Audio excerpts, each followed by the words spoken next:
நல்லா காற்று சூப்பராக இருக்குது. கிராமம் வந்து பார்த்திங்கன்னா உண்மையும் நல்லா தாங்க இருக்குது, ரொம்ப எல்லாம் கேவலமாலாம் கிடையாது, ஓகே நல்லா தான் இருக்குது. சுற்றி சூப்பராக தான் இருக்குது, நிறைய மரங்கள் அதெல்லாம் இருக்கும். ஆனால் மழை காலம் தான் இன்னும் சூப்பராக இருக்கும். எல்லோரும் மழை காலத்தில் தான் வந்து வந்தால் நல்லா இருக்கும். ஆனால் வந்து இப்போ நடை செய்யப்படுறது இடம், அதனால் நம்ம வர முடியாது. ஸோ எல்லோரும் வந்து தயவு செஞ்சு வராதுங்க.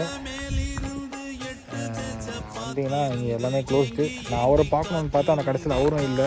ஆனால் அவர் வந்து சென்னைக்கு போயிட்டார், அதனால் எதுவுமே பண்ண முடியல. மீட் பண்ணோன்னு ஆசையாக இருந்தால் அவர் மீட் பண்ணோன்னு, ஆனால் மீட் பண்ண முடியல அன்ஃபார்ச்சுனேட்லி.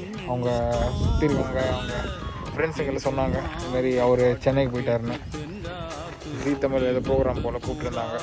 ஓகே, என்ன பண்ணுறது, நெக்ஸ்ட் டைம் பார்ப்போம், முடிஞ்சால் அவரை பார்க்கலாம். பட் அவர் ஊருக்கு வந்தது பெரிய விஷயம். எப்படியும் வந்துட்டான் அங்கேருந்து, சென்னையிலேருந்து.